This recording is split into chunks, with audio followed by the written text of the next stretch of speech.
Hello दोस्तों, आज हम मगध साम्राज्य के उत्कर्ष के बारे में चर्चा करेंगे। मगध जो कि 16 महान जनपदों में से एक है।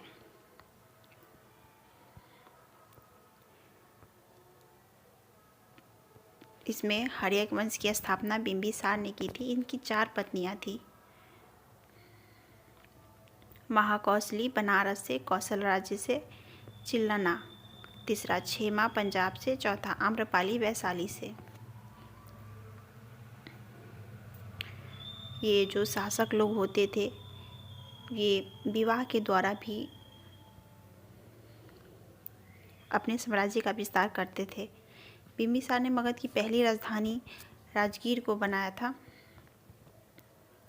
मगध की वास्तविक शत्रुता अवंती के राजा चंद्रप्रद्योत से थी, लेकिन जब उसको पीलिया रोग हुआ तो उन्होंने मगध के राजा से सहायता मांगे थे।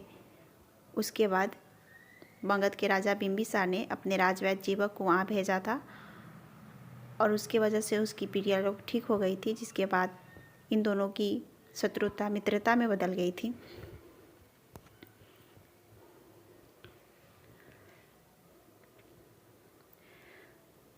बौद्ध ग्रंथ के अनुसार बिंबिसार ने लगभग 544 से 492 ईसा पूर्व तक शासन किया था।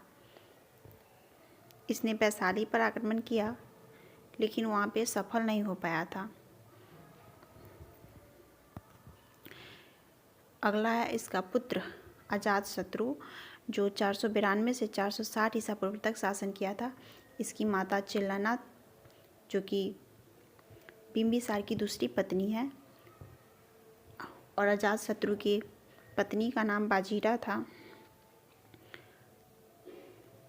जो प्रसेनजीत की पुत्री थी, यानी कि अजातशत्रु की बड़ी माँ की भाई के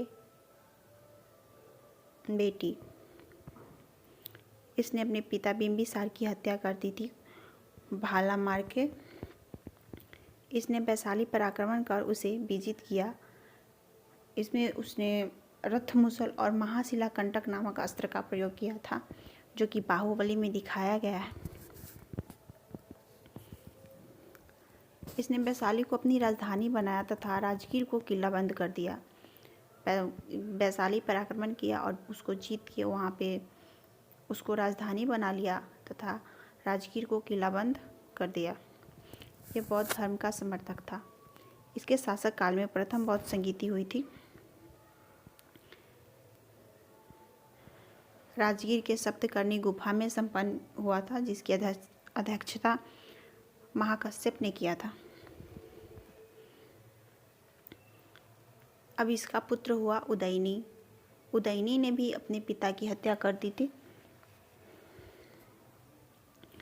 उदयनी ने 460 से 444 ईसा पूर्व तक शासन किया था।